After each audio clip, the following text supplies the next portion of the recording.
Salut les moches! Alors, on pensait en être débarrassé, et en fait non, c'est le retour du distanciel.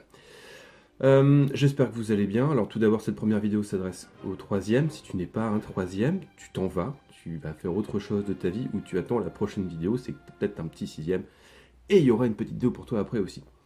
Je réagis immédiatement puisque, ayant à peine mis les cours en ligne, 34 minutes plus tard, je reçois déjà un message désespéré de Delphine qui est en PLS et qui me dit « Je ne comprends rien à la subordonnée complétive ». Ne t'inquiète pas, on va reprendre depuis le début. Alors première chose déjà, vous avez remarqué sur le site internet comme sur le NT, j'ai mis la totalité des cours et des exercices attendus pour cette semaine. Je vous ai proposé de décomposer ça en 4, alors j'appelle ça séance, mais en fait c'est une seule et même séance qui se décompose en 4 parties. Évidemment, vous faites comme vous voulez. Si vous voulez tout faire d'un coup, vous êtes en mode brutasse machine de guerre, faites-vous plaisir, moi ça me dérange pas. Ce que je vous conseille, moi, c'est de faire petit à petit pour être sûr au moins que ce soit assimilé régulièrement, et puis en plus ça fait un peu d'hygiène intellectuelle, ce n'est jamais désagréable. Donc cette semaine, proposition subordonnée complétive. Ah oui, si, j'oublie de préciser une petite chose tout de même. Oui, comme j'ai divisé en 4, je vous ai également proposé une séance le vendredi. Alors je sais bien que là, vous êtes en train de me jeter des cailloux en me disant « Mais monsieur, on se voit pas le vendredi, qu'est-ce que tu me mets des heures en cours ?» En plus, déjà, tu me tutoies pas, parce que ça... Non, c'est pas possible, ça. Et ensuite, je le sais bien, mais c'est pas obligé. C'est l'adaptation du mode confinement. Donc comme je fais en 4 séances, je te propose aussi le vendredi. Comme les séances proposées font un tout petit 30 minutes a priori, si je compte bien, ça te fait 2 heures de français dans la semaine. Je pense que tu vas pas me faire un procès pour ça. Hein, tu auras d'autres raisons de me faire un procès, mais pas celle-là. Mais tu t'adaptes. Tu es un troisième, tu es grand, tu fais comme tu veux. Voilà, donc moi aussi je vais arrêter de tutoyer, m'adresser à l'ensemble de la classe maintenant. Vous avez donc pour aujourd'hui la proposition subordonnée complétive. Le polycopier est disponible sur le NT, tout comme sur le site internet de Français Latin, fait pour vous avec amour, sur lequel vous trouvez la totalité des polycopiers en format numérique, également des petits liens interactifs sur lesquels vous pouvez cliquer pour agrémenter l'ensemble de l'apprentissage du cours. Je vous répète ça tous les jours depuis septembre, pardon.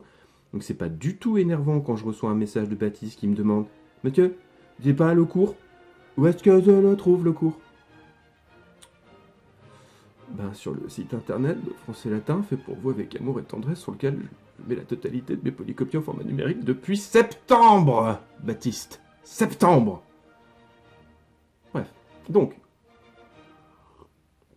cette semaine, proposition subordonnée complétive, première partie, la subordonnée conjonctive. Alors déjà, qu'est-ce que c'est quoi donc que c'est quoi qu'une proposition subordonnée complétive? On a quitté les relatives, très bien, on a travaillé sur la fonction des relatives. Je rappelle qu'une relative n'a qu'une seule fonction, complément de l'antécédent. Ok. En revanche, pour les subordonnées conjonctives, interrogatives, indirectes, infinitives, participales, etc., c'est un peu plus compliqué. Et là, on va s'intéresser à une fonction en particulier qui est la proposition subordonnée COD. Elle porte un autre nom qui est proposition subordonnée complétive. C'est la même chose. Autrement dit, une proposition subordonnée complétive va répondre à la question « quoi ?», c'est-à-dire permettre de trouver un COD. Je rappelle, trouver une fonction grammaticale, une question renvoie à une fonction. Hein, la technique de la grand-mère sourde, Jean-Michel a mangé une pomme. Tu sais, mamie, Jean-Michel a mangé. Hein? Jean-Michel a mangé quoi? Pardon. Quoi? Réponse, une pomme. Quoi? COD. Qui est-ce qui? Sujet ou complément circonstanciel de lieu, etc., etc. Je ne vous refais pas l'affront de tout reprendre. Là, les propositions subordonnées qu'on va voir vont toutes être COD, ce qu'on appelle aussi donc complétive. Donc je répète, une proposition subordonnée complétive, c'est une proposition subordonnée COD. C'est bien beau de connaître cette fonction-là, mais parmi les natures possibles, il y a 3 possibilités de propositions subordonnées qui peuvent être COD, c'est-à-dire complétive, la proposition subordonnée conjonctive, la proposition subordonnée interrogative indirecte et la proposition subordonnée infinitive. Aujourd'hui, je vous propose de vous intéresser uniquement à la proposition subordonnée conjonctive. Et ce qui est très bien, c'est qu'on est des vraies machines de guerre, parce qu'on l'a déjà bossé ensemble, et vous savez tous comment faire pour trouver une proposition subordonnée conjonctive. Oui, tous, j'ai dit tous, Ernest, tous. C'est pas compliqué, il suffit de regarder le petit mot subordonnant. Une proposition subordonnée conjonctive va toujours être introduite par une conjonction de subordination. Et une conjonction de subordination se trouve toujours avec le petit mot « que ». Oui, bon, ça, je sais. Voilà, désolé Antoine. Bon, bref. Alors, qu'est-ce que je disais?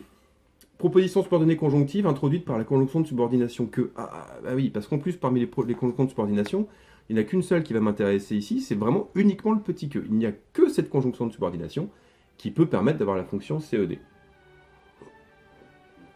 J'avais dit tout à l'heure, Jean-Michel mange une pomme. Jean-Michel mange quoi? Une pomme. Ok. Maintenant, je dis, je veux que les élèves comprennent la leçon. Je veux quoi? Que les élèves comprennent la leçon. Que les élèves comprennent la leçon. Tout ça, ce sera mon CED.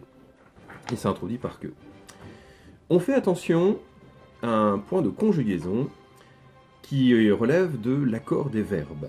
Il y a deux modes possibles dans une proposition subordonnée conjonctive qui sera donc complétive, c'est-à-dire CED, le mode indicatif ou le mode subjonctif. Comme on vous le dit dans la leçon, après tout ce qui est verbe de déclaration, dire, ou les verbes de penser, alors croire, penser, ça tombe bien d'ailleurs aussi, on utilisera l'indicatif. Il pense qu'Eliot devrait s'acheter des pantalons. Voilà. Par exemple, je me souviens comme ça. Il pense quoi? Alors, ça va pas parce que je vous mets un conditionnel, donc c'est pas un bon exemple. Il pense qu'Eliot a de jolis mollets. Beaucoup mieux. Là, cette fois-ci, a, c'est du présent, de l'indicatif, pas de souci. En revanche, si maintenant le verbe de ma principale n'est plus un verbe de déclaration ou de pensée, mais un verbe plutôt de volonté, de doute ou de crainte, tout est indiqué sur votre polycopier ici, cette fois-ci, ce n'est plus l'indicatif que vous allez devoir utiliser, mais c'est du subjonctif. L'exemple que je vous donne, exemple de volonté, vouloir, ça tombe très bien. Je veux que Nathan aille aux toilettes. C'est pourri, mes exemples sont pourris ce matin, c'est pas grave. Je veux que Nathan aille aux toilettes, aille, subjonctif. Pas de panique avec ça, puisque déjà instinctivement à l'oreille, ça va vous choquer si vous n'avez pas fait la concordance des temps. Il ne vous viendrait jamais à l'idée de dire « je veux que Nathan va aux toilettes ». Là, vous saignez, personne ne dirait ça, bon, sauf peut-être Maël. Mais à part ça, personne ne dirait une chose pareille. Donc, fiez-vous à votre instinct et à votre oreille qui est habituée naturellement à devoir adapter, à faire la concordance des temps et à conjuguer les verbes. Et là, ce qu'il nous faut, c'est du subjonctif. C'est ce que je vous dis, on suit la règle de la concordance des temps. Deux petits exercices qui étaient demandés pour aujourd'hui. Tout d'abord, je vous donne des phrases, et dans ces phrases-là, il faut me souligner le verbe de la principale et m'encadrer la forme verbale correcte. Autrement dit, c'est un exercice qui porte sur la concordance des temps. Le poète voudrait que son chant de révolte fasse réagir ses semblables, ou le poète voudrait que son chant de révolte fait réagir ses semblables. Là, cette deuxième phrase, normalement, là, j'ai les deux Louane qui sont au PLS qui disent c'est pas possible de faire ça. On est bien d'accord. Ce qui va m'intéresser, c'est fasse. C'est ce verbe-là. Il faut bien que le poète voudrait que son chant de révolte fasse réagir ses semblables. Le verbe de la principale, que vous avez souligné, c'est voudrait. Nous avons donc un verbe de volonté. Pouf, on revoit le cours du dessus, c'est écrit le subjonctif après des verbes de volonté. Ouais, dis donc, c'est trop facile, c'est écrit, c'est nickel. Deuxième phrase, il explique que son peuple entend vibrer en lui l'appel à la liberté, ou il explique que son peuple entende vibrer en lui l'appel à la liberté. Pourquoi j'irais mettre un subjonctif ici alors qui n'est pas nécessaire du tout? L'indicatif me suffit amplement, le verbe c'est bien expliquer. Nous avons donc un verbe de déclaration, c'est dire. En fait, tous les verbes de parole, ce qu'on appelle en fait verbe introducteur, parler, chuchoter, hurler, susurrer, tous les verbes de parole sont des verbes de déclaration. Donc tous ces verbes-là vont être suivis d'un indicatif. Et ici expliqué ne fait pas exception à la règle, on met un indicatif derrière. Il explique que son peuple entend vibrer en lui l'appel à la liberté. Il craint que son chant n'émeut ou n'émeuve personne. Alors là, ça fait un peu bizarre, mais c'est fait exprès, c'est un verbe un peu piège. C'est quel verbe ça? Non, Baptiste, le verbe émeuver, ça n'existe pas. Autre chose? Axel. You, Axel. Oui, par ici que ça se passe. Non, émeuver, on vient de dire que ça n'existait pas. Autre chose? Oui, c'est le verbe, vous l'avez compris, bravo, émouvoir. Émouvoir quelqu'un, c'est susciter en lui une émotion de tendresse, de tristesse. Le faire pleurer, émouvoir quelqu'un, c'est ce qu'on va ressentir quand on va se retrouver après le confinement. Nous serons émus aux larmes. Ou pas? Non, si, bien sûr que si. Ou pas.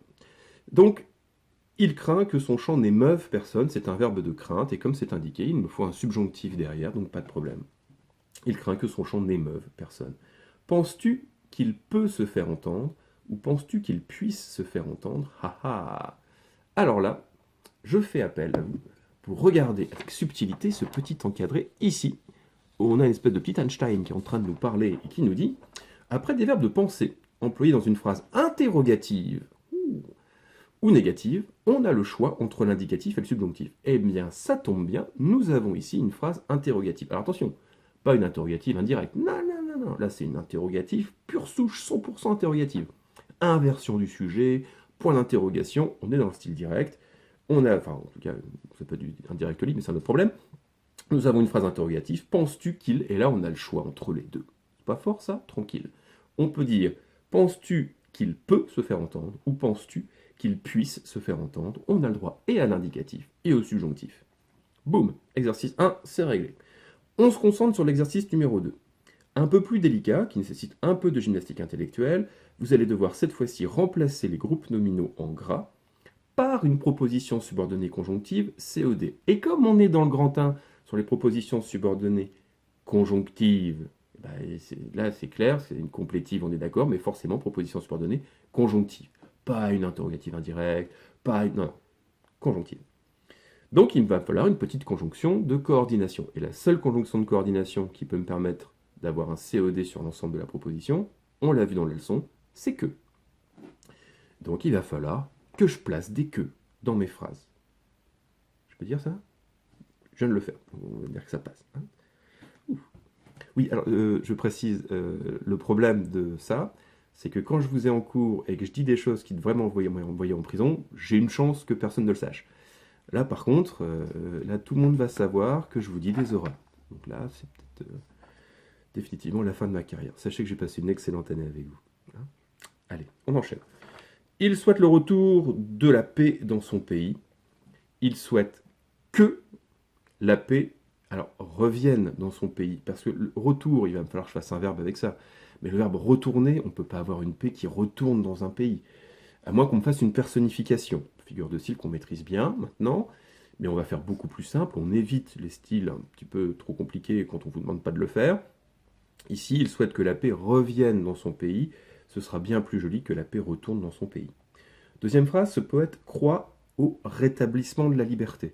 Toute la subtilité est là. Il va falloir qu'à partir d'un nom, vous soyez capable de créer un verbe. Parce que si j'ai une proposition subordonnée, j'ai forcément un verbe. Une proposition, un verbe. Ah bah oui, phrase complexe, au moins deux verbes, on est d'accord.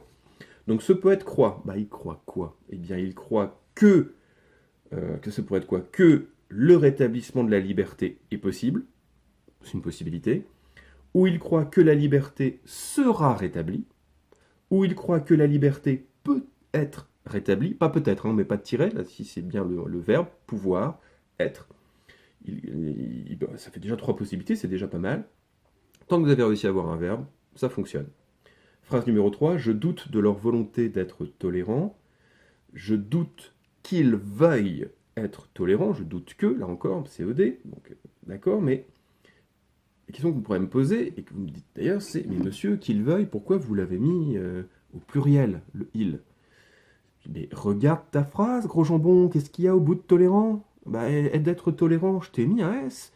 Donc, c'est bien un pluriel. Et comme tu es malin, subtil, mode machine de guerre, de toi-même, tu as compris que ton pronom personnel devait être au pluriel lorsque tu passes sur une phrase complexe. Et donc, je doute de leur volonté d'être tolérant avec un S, devient, je doute qu'ils, avec un S, veuillent être tolérants. Dernière phrase, et on sera tranquille pour aujourd'hui.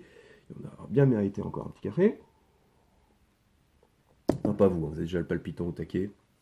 Vous allez me faire un petit footing dehors, 2-3 pompes en plein soleil, là en plus il fait beau, on est pas mal. Il affirmait son souhait d'œuvrer pour le respect de l'autre. Alors il affirmait son souhait, il affirmait quoi? Son souhait, ça c'est le COD, il faut que je transforme ça en phrase complexe. Je sais qu'il me faut la petite conjonction de subordination que, donc il affirmait que, il affirmait que quoi? Comment je vais me débrouiller? Il me faut le verbe souhait, enfin j'ai le non-souhait, donc il me faut le verbe souhaiter, ce serait pas mal ça. Il affirmait qu'il souhaitait œuvrer pour le respect de l'autre. Si vous avez transformé avec il affirmait qu'il voulait œuvrer pour le respect de l'autre, bon, on est un peu dans l'idée, ça fonctionne aussi, mais si vous avez souhait, vous mettez le verbe souhaiter, c'est tout simple. Autrement dit, vous venez de créer des phrases complexes à partir de phrases simples. Vous avez introduit une proposition subordonnée conjonctive. Et ces propositions subordonnées conjonctives ont à chaque fois la fonction de COD. Regardez les 4 phrases, je les reprends depuis le début. Il souhaite que la paix revienne dans son pays. Il souhaite quoi? Réponse, que la paix revienne dans son pays. COD. Ce poète croit que la liberté sera rétablie ou peut être rétablie. Ce poète croit quoi?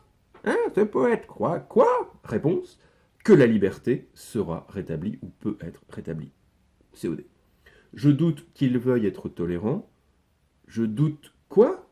Je doute qu'il veuille être tolérant. Je doute de quoi? Oui, c'est peut-être plutôt ça qu'on dit, mais tu ne vas pas dire je doute de qu'il veuille être... Non, je doute qu'il veuille être tolérant, c'est très bien. Il affirmait quoi? Il affirmait qu'il souhaitait œuvrer pour le respect de l'autre. Tout ça, c'est COD. Aujourd'hui, on a donc fait la première partie des propositions subordonnées COD, qu'on appelle propositions subordonnées complétives. On a fait les propositions subordonnées conjonctives.